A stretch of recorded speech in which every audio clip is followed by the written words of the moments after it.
कि पानी में डूबे तो मृत्यु निश्चित, पानी में डूबे तो मृत्यु निश्चित, और भक्ति में डूबे तो मुक्ति निश्चित। दुनिया रचने वाले को भगवान कहते हैं और संकट हरने वाले को हनुमान कहते हैं। ना किसी को नाराज करके जियो, ना किसी से नाराज होकर के जियो। जिंदगी बस कुछ पलों की है, सबको खुश रखो और खुश होकर के जियो। पांच तत्व का पुतला प्राणी सूरत सबकी न्यारी, कलाकार है कैसा भगवान उससे दुनिया हारी। जैसी करनी वैसी भरनी, कर ले सुंदर काम। रेमन अब तू चेत जा, भजले हरि का नाम। जिंदगी मिली है तो कुछ करके दिखाओ, जिंदगी मिली है तो कुछ करके दिखाओ। वक्त अगर खराब है तो उसे बदल के दिखाओ। मित्र वही जो भीड़ में खोने ना दे, और लक्ष्य वही जो रात में सोने ना दे।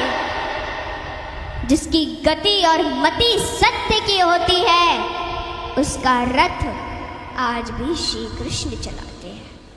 जिन खेतों में बारिश नहीं होती वहाँ की फसलें खराब हो जाती हैं, और जिन घरों में धर्म संस्कार नहीं होते वहाँ की नस्लें खराब हो जाती हैं।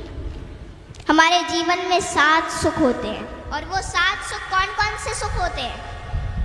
पहला सुख निरोगी काया, दूजा सुख घर में माया, तीसरा सुख कुलवंती नारी, चौथा सुख पुत्र हो आज्ञाकारी, पांचवा सुख स्वदेश में वासा, छठवां सुख राज हो पासा, सातवां सुख संतोषी जीवन, ऐसा हो तो धन्य हो जीवन।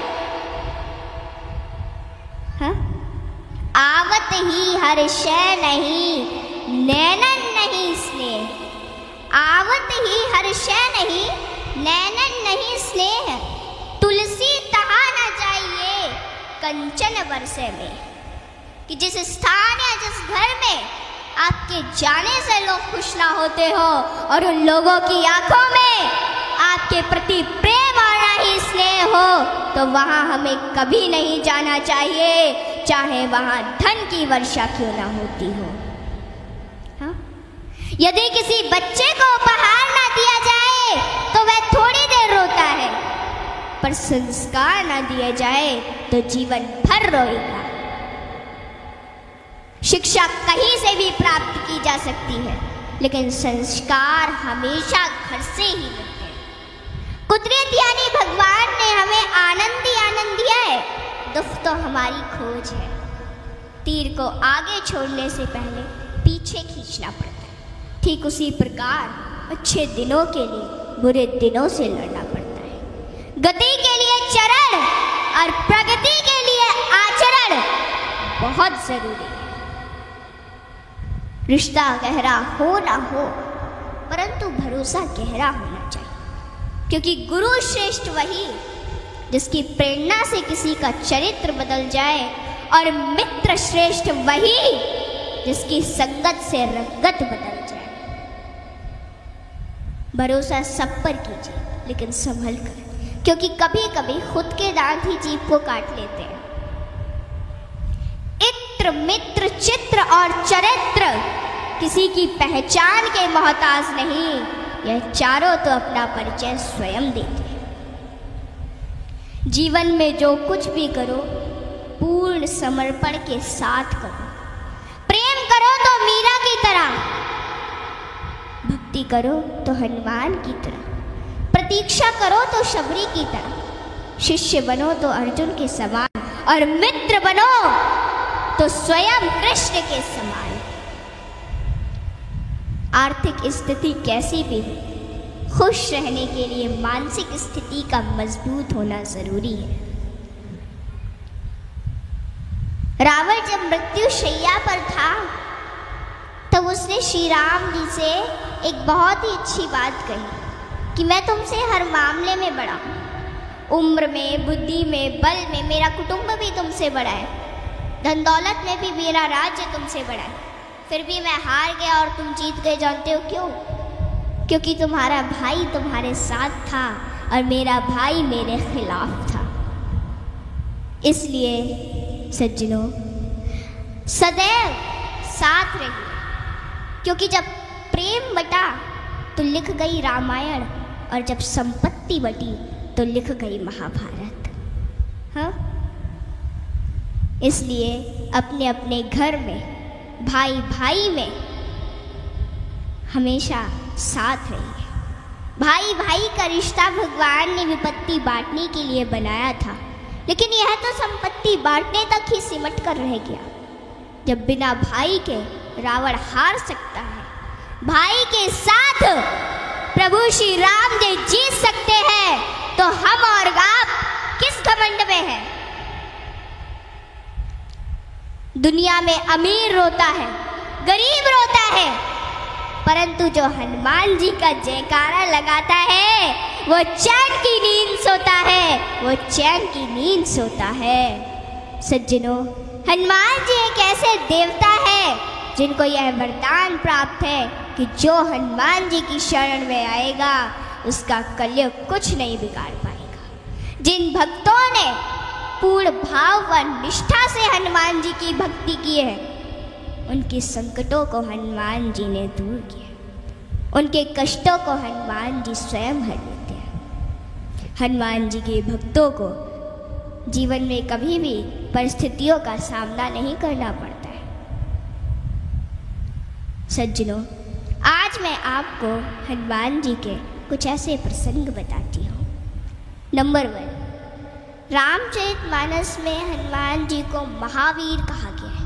वीर शब्द तो बहुतों के लिए प्रयोग में लाया गया, जैसे भीष्म, भीम, मेघनाद, रावण इत्यादि, परंतु महावीर शब्द मात्र हनुमान जी के लिए प्रयोग में लाया गया है। सज्जनों, रामचरितमानस के अनुसार वीर वो है जो 5 लक्षण से परिपूर्ण, विद्यावीर, धर्मवीर, दानवीर, कर्मवीर और बलवीर। परंतु महावीर वो है जिसने 5 लक्षण के वीर को अपने वश में कर रखा, और राम जी में ये 5 लक्षण थे और हनुमान जी ने अपने वश में कर रखा था। कहते हैं ना कि भगत के वश में है भगवान, और हनुमान जी तो श्री राम जी की परम भक्त है। और रामचरितमानस की यह चौपाई इसे सिद्ध करती है कि सुमिर पवन सुत पावन नामू, अपने बस करी राखे राम। रामचरितमानस में हनुमान जी को महावीर बजरंगी भी कहा गया है। इंद्र के ऐरावत हाथी में 10,000 हाथियों का बल होता है। ऐरावत में कितने 10,000 हाथियों का बल होता है ऐरावत में। दिक्पाल में 10,000 ऐरावत जितना बल होता है, और इंद्र में 10,000 दिक्पाल जितना बल होता है। परंतु हनुमान जी की सबसे छोटी उंगली में 10,000 इंद्र का बल होता है। माताओं बहनों, हनुमान जी में इतना बल उनके आजीवन ब्रह्मचर्य पालन के कारण था। नंबर 2, एक बार हनुमान जी से प्रसन्न होकर माता सीता ने उन्हें हीरो का एक हार दिया और बाकी सेवकों को भी रतन जड़े आभूषण दिए। हनुमान जी ने उस हार को ले लिया माता से, और फिर उस हार के प्रत्येक हीरे को निकाल कर और घुमा घुमा कर देखने लगे, और फिर उन्हें चबा चबा कर जमीन पर फेंकने लगे। यह देखकर माता सीता को थोड़ा क्रोध आ गया, और माता सीता तुरंत हनुमान जी से बोली कि हनुमान, ये आप क्या कर रहे हैं? इतने मूल्यवान हार को आप नोच खसोट कर नष्ट कर रहे हैं, नीचे फेंक रहे हैं। तो अश्रुपूरित नेत्रों से हनुमान जी बोले कि माते, मैं तो केवल इन रत्नों को खोलकर यह देखना चाहता था कि इनमें मेरे प्रभु श्री राम और माता सीता बसते हैं अथवा नहीं। आप दोनों के बिना इन पत्थरों का मेरे लिए क्या मूल्य है? वहाँ पे खड़े बाकी सेवक भी ये सभी घटना देख रहे थे, और वे तुरंत बोले कि हनुमान, यदि इस निर्जीव वस्तु में श्री राम नहीं तो श्री राम कहाँ है? हनुमान जी ने कहा कि श्री राम तो मेरे हृदय में बसते हैं। और इतना कहते ही उन्होंने अपनी छाती चीर डाली और सज्जनों, माता सीता सहित सभी सेवकों को हनुमान जी के हृदय में प्रभु श्री राम के दर्शन। माताओं, भगवान हम सभी के हृदय में विद्यमान है, इन्हें कहीं बाहर खोजने की आवश्यकता नहीं है।